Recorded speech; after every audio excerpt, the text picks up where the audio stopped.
हरे Krishna, Radhe Radhe. TJ delights में आपका स्वागत है। आज हम ठाकुर जी की भागवत कथा के डे 6 पार्ट को आगे बढ़ाते हैं। कल हमने क्या सुना था?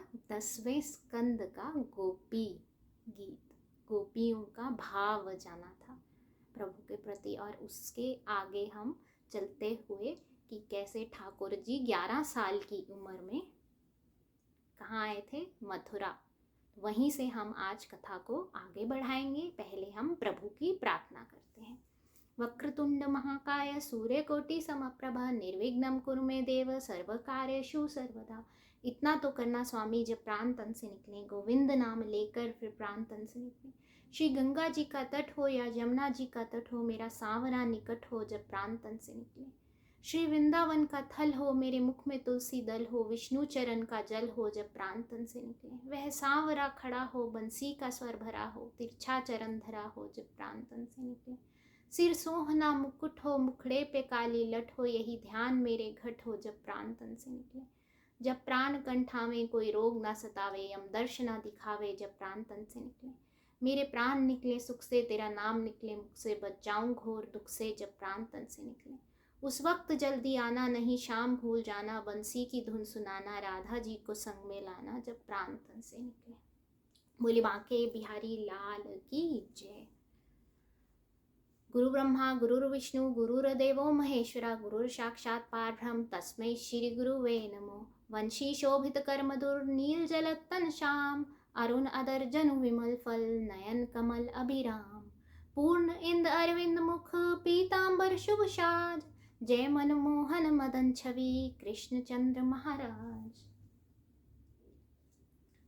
श्री बांके बिहारी तेरी आरती गाऊं, हे गिरधारी तेरी आरती गाऊं। आरती गाऊं प्यारे आपको रिझाऊं, श्री श्याम सुंदर तेरी आरती गाऊं। मोर मुकुट प्यारे शीश पे सोहे, प्यारी वंशी मेरो मन मोहे। देख छवि बलिहारी मैं जाऊं, श्री बांके बिहारी तेरी आरती गाऊं। चरणों से निकली गंगा प्यारी, जिसने सारी दुनिया तारी। उन चरणन के मैं दर्शन पाऊं, श्री बांके बिहारी तेरी आरती गाऊं। दास अनाथ के नाथ आप हो, सुख दुख जीवन प्यार साथ आप हो। हरि चरणन में मैं शीश नवाऊं, श्री बांके बिहारी तेरी आरती गाऊं। श्री हरिदास के प्यारे तुम हो मेरे, मोहन जीवन धन हो। मैं भी तो तेरा दास कहाऊं, श्री वृंदावन वास में पाऊं। संग में विराजे राधा प्यारी, ललिता विशाखा सखियां सारी। देख युगल छवि बलि बलि जाऊं, श्री बांके बिहारी तेरी आरती गाऊं। श्री कुंज बिहारी तेरी आरती गाऊं, श्री बाल कृष्ण तेरी आरती गाऊं। हे गिरवर तेरी आरती गाऊं। बोली बांके बिहारी लाल की जय। श्रीमद् भागवत पुराण की जय। श्री सुखदेव जी महाराज की जय। तो प्रभु कहाँ पहुँचे हैं? कंस के मथुरा में, और इनने कुब्जा को भी तारा है। अब आगे प्रभु बढ़ते हैं कंस के निज महल की तरफ, जहाँ हाथी को शराब पिलाकर पागल किया हुआ, और ठाकुर जी ने इसको भी पार लगाया है। आगे कंस इन्होंने क्या किया है? शिव का धनुष तोड़ा है, जिसकी गर्जना सुनने के बाद कंस ने अति बलवान राक्षस भेजे हैं और प्रभु और बलराम जी ने उनको भी पार लगाया है। और ऐसे ही प्रभु ने कंस के सिंहासन पर पहुंचकर केशों से उसे पकड़कर जमीन पर पटका है और उसका वध किया है। और कंस के भाई का वध बलराम जी ने किया है। बोले कंस दलन भगवान की जय। अब दोनों भाई कहाँ जाते हैं? कारागार में, और अपने माता पिता देवकी और वसुदेव जी और अपने दादा अग्रसेन जी को रिहा करवाते हैं। इसके बाद अग्रसेन जी ने सिंहासन संभाला है। अग्रसेन जी जो ठाकुर जी के दादा हैं, इनने सिंहासन संभाला है। इसके बाद प्रभु अपनी पढ़ाई करने संदीपनी मुनि के आश्रम गए और यहीं पर प्रभु की अपने प्रिय सखा सुदामा जी से भेंट होती है। सुदामा जी का चरित्र हम आगे भी सुनेंगे, और परंतु पहले ये जान लें कि सुदामा जी को दीनता क्यों मिली थी। क्योंकि इनने क्या किया था? इनने ठाकुर जी के हिस्से के चने जो गुरु माँ ने दिए थे वह खाए थे, और वो भी क्या करके खाए थे? झूठ बोल के खाए थे कि चने तो खत्म हो गए हैं, इसीलिए इनको दीनता मिली है। परंतु प्रभु ने अपने मित्र का साथ नहीं छोड़ा है, और सुदामा जैसा धनवान और सुदामा जैसा मित्र और सुदामा जैसा दास और सुदामा जैसा भक्त कोई नहीं हो सकता। आगे हम सुदामा की कथा को और सुनेंगे। अब आता है कि प्रभु जो हैं वे मथुरा में रहते हैं। कुछ समय प्रभु मथुरा में व्यतीत करते हैं अपनी माता देवकी के पास में। माता इनके लिए 56 भोग भी बनाती हैं, परंतु प्रभु को नहीं भाते हैं। कहते हैं कि जब से प्रभु ब्रज छोड़कर मथुरा वापस गए हैं तो ये ब्रज की तरफ पीठ करके सोए हैं ताकि इनको ब्रज की याद ना आए। बहुत ही प्यारा भाव है। आप सोचिए, हम अपने किसी प्यारे से थोड़े से दिनों के लिए दूर हो जाएं तो कितनी याद सताती है। और प्रभु को तो ये पता था कि वे कभी वापस नहीं जाएंगे, और वहाँ उनकी सखियाँ हैं, उनकी गोपियाँ हैं, उनकी यशोदा माँ है। तो प्रभु को भी उनकी याद, उनका प्रेम बहुत सताता है। और प्रभु इसी की चर्चा किससे करते हैं? उद्धव जी से। अब उद्धव जी जो हैं वो ज्ञान की बातें करते हैं और प्रभु को कहते हैं कि प्रभु आप तो अंतर्यामी हैं, आप इस सृष्टि के रचयिया हैं, तो आप इस मोह माया में क्यों फंस रहे हैं? तो प्रभु इनको कहते हैं कि उद्धव, मुझे पाने का एक जो उपाय है वो प्रेम भी है। तो प्रभु को उद्धव फिर कहते हैं, परंतु प्रभु आप उनकी याद में तड़फ रहे हैं।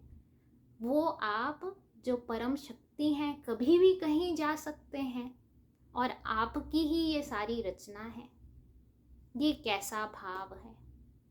तो प्रभु क्या करते हैं? उद्धव जी को भेजते हैं अपना स्वरूप प्रदान कर, वैजंती माला डालकर, और अपना संदेश साथ में चिट्ठी में लिखकर भेजते हैं ब्रज। अब उद्धव जी पहुंचते हैं ब्रज में और इनकी भेंट होती है गोपियों से। जब ये प्रभु के बारे में उनसे चर्चा करते हैं तो गोपियां जो हैं वह प्रभु को उल्हाने देने लग पड़ती हैं।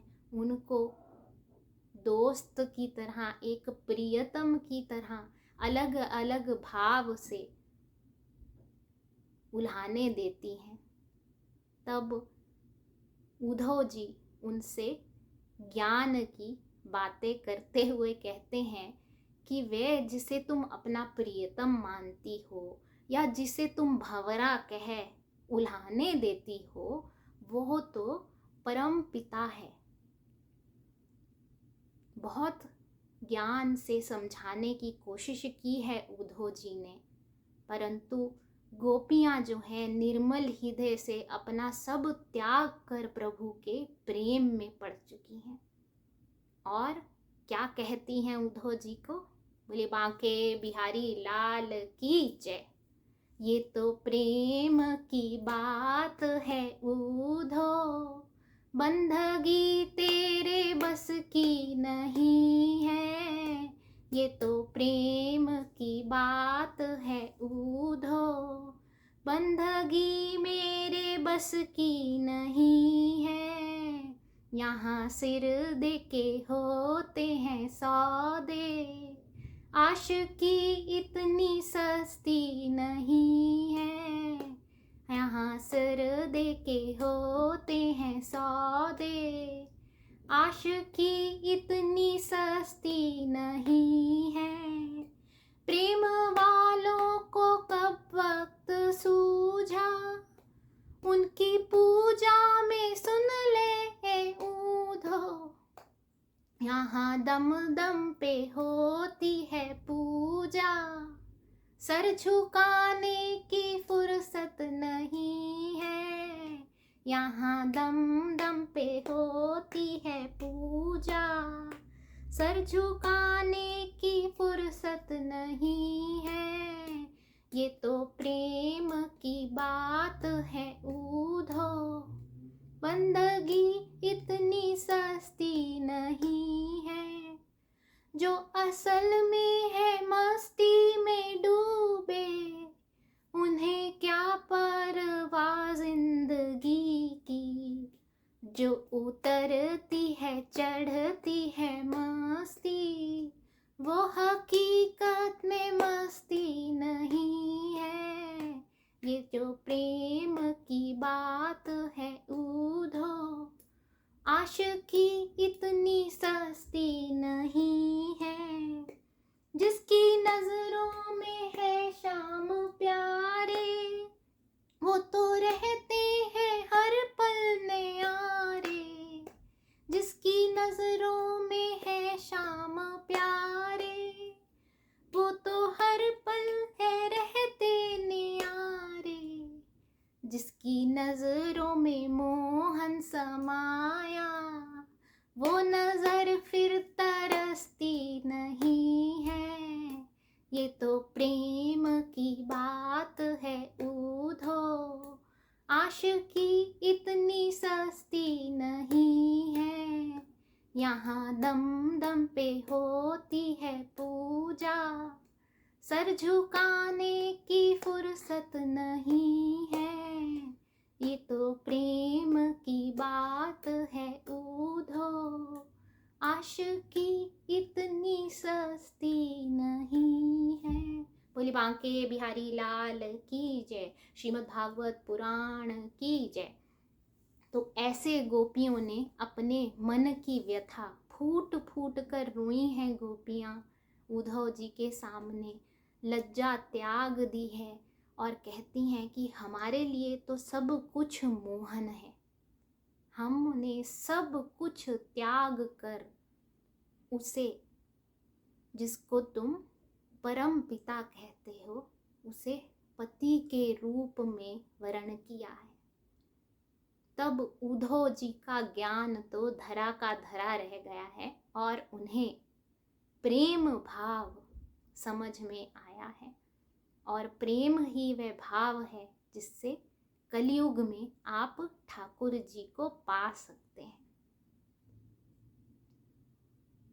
उद्धव जी ने गोपियों को प्रेम की भक्ति की पराकाष्ठा बताया है और कहा है कि तुम जैसा निस्वार्थ प्रेम जग को त्याग कर मोह माया से परे होकर उस परम पिता को ही अपना पति स्वरूप मान लेना, ये आसान बात नहीं है। और हे देवियों, मैं आज तुम्हारे आगे सर झुकाता।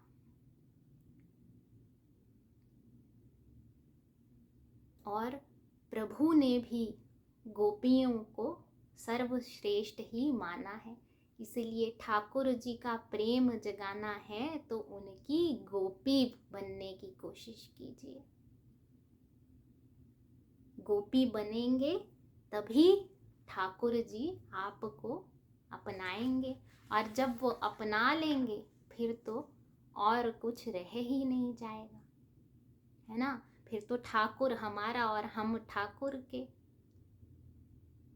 और जब वो मिल गया तो और किसी चीज़ की क्या ज़रूरत है।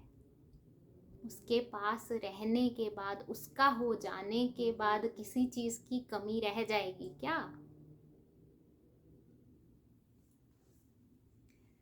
इसके पश्चात आता है थोड़ा सा संदीपनी ऋषि के, संदीपनी मुनि के जो आश्रम में ठाकुर जी गए हैं उसका वर्णन आता है।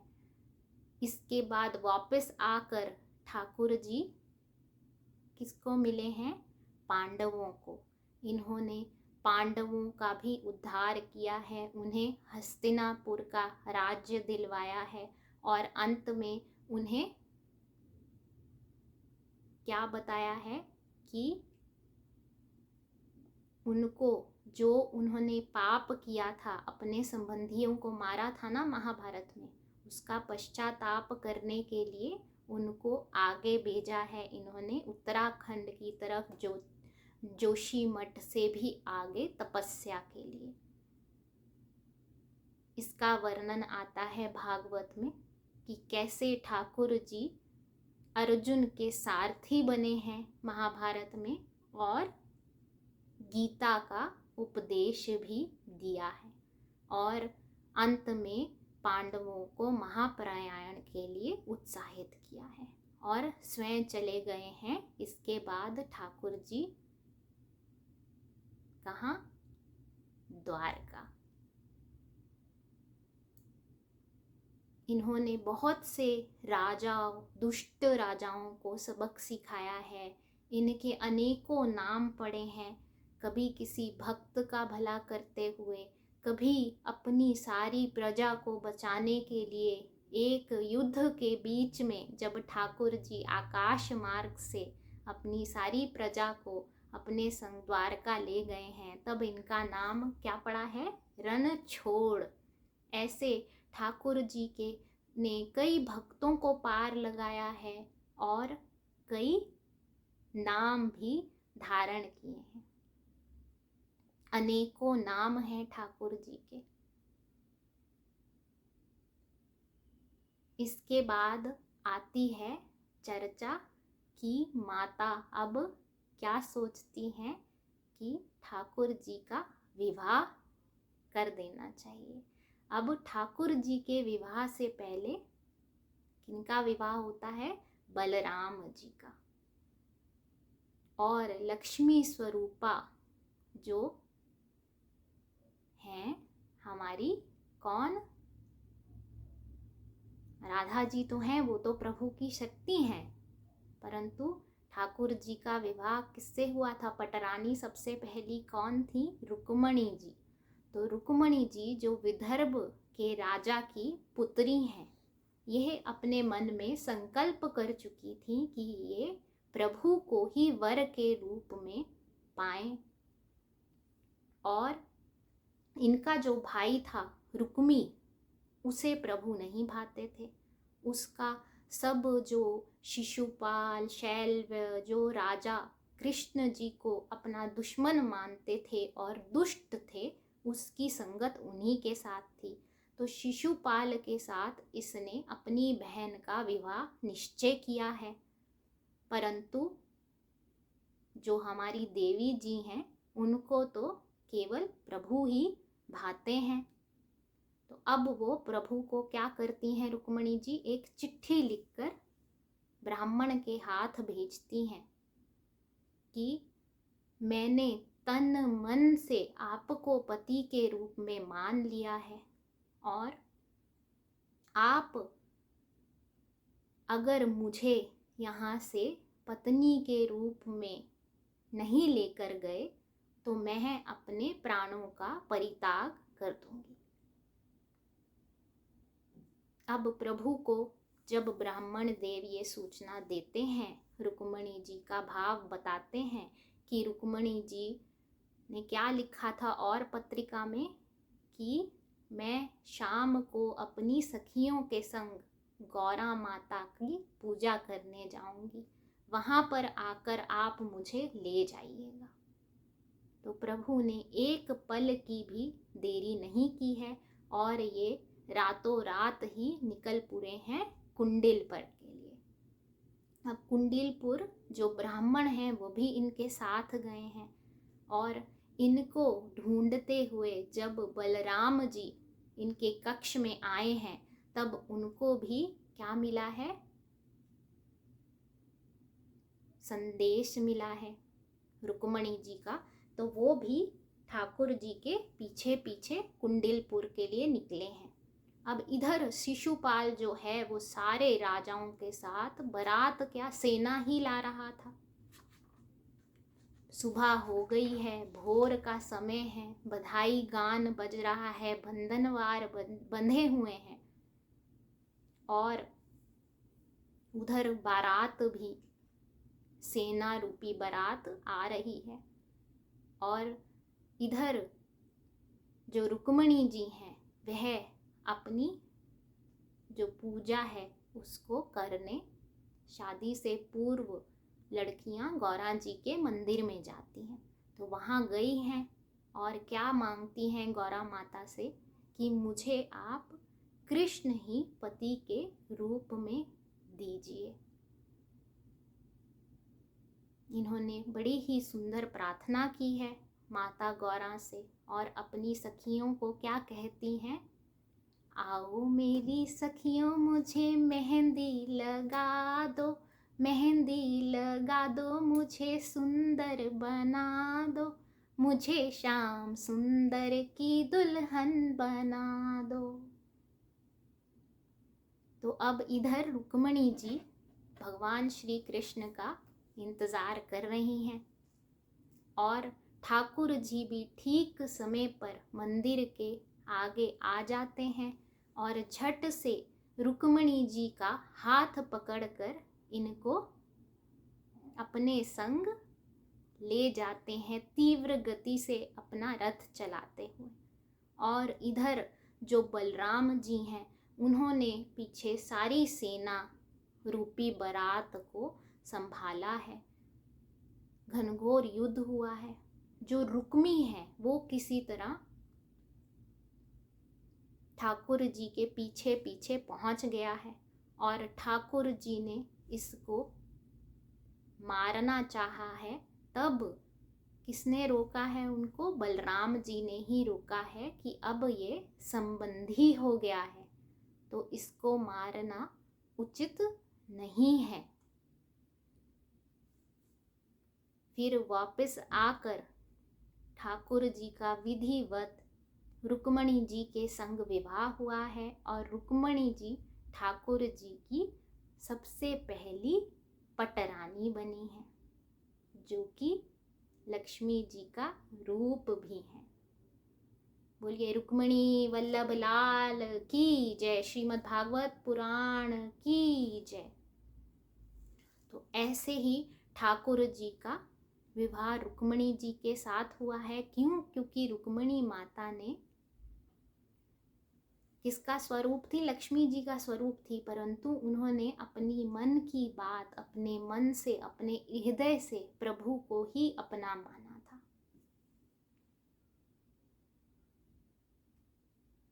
जब आप प्रभु को अपना मानते हैं तब आपका प्रभु से क्या जुड़ जाता है? संबंध। वो चाहे जो भी हो।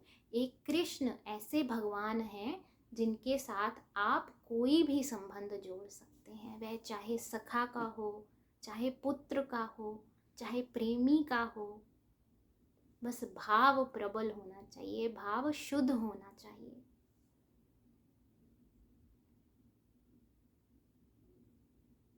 आपका भाव शुद्ध होगा तो प्रभु आपसे अपना संबंध अवश्य निभाएंगे।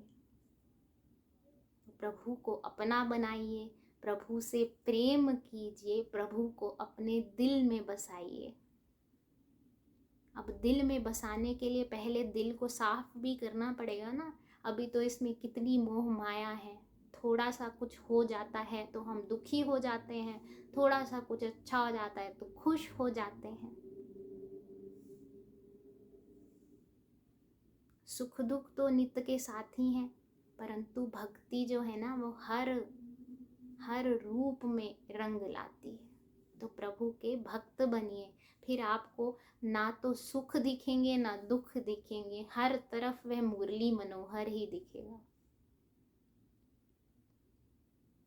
और उस अवस्था को पाना बहुत कठिन है कि आपको हर तरफ ठाकुर जी ही ठाकुर जी, ठाकुर जी ही ठाकुर जी दिख रहे हो। कितना प्यारा स्वरूप है, सोचिए। आपको हर तरफ वह दिख रहे हों तो आप कितने भाग्यशाली होंगे। फिर क्या किसी और चीज की जरूरत रहेगी? वो कमल नयन, वो मोर मुकुट, वो कटी कांचनी, है ना।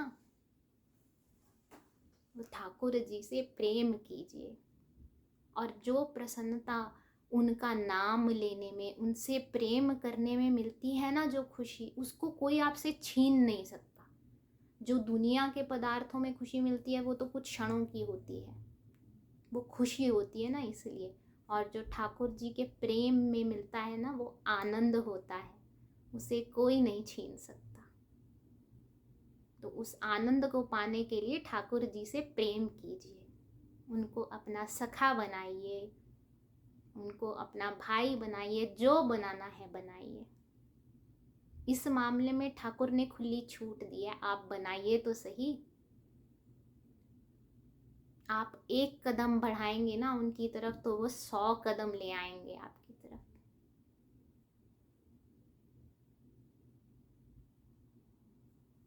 भाव उच्च रखिए, ठाकुर जी आपको अवश्य मिलेंगे। आज ठाकुर जी की शादी की, ठाकुर जी के विवाह की आपको बहुत बहुत बधाई हो। आज की कथा हम यहीं पर समाप्त करेंगे। कल हम कथा में क्या सुनेंगे? ठाकुर जी के और विवाह सुनेंगे।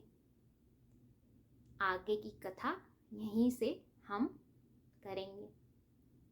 आज के लिए यहीं पर विश्राम देते हुए चलिए ठाकुर जी का नाम लेते हैं और ठाकुर जी से रिश्ता जोड़ते हैं। हरे कृष्ण कृष्णा कृष्ण हरे हरे, हरे राम राम राम हरे हरे, हरे कृष्ण कृष्ण कृष्ण हरे हरे, हरे राम राम राम हरे हरे, हरे कृष्ण कृष्ण कृष्ण हरे हरे, हरे राम राम राम हरे हरे, हरे कृष्ण कृष्ण कृष्ण हरे हरे, हरे राम राम राम हरे हरे, हरे कृष्ण कृष्ण कृष्ण हरे हरे, हरे राम राम राम हरे हरे, हरे कृष्ण कृष्ण कृष्ण हरे हरे, हरे राम राम राम हरे कृष्णा, राधे राधे।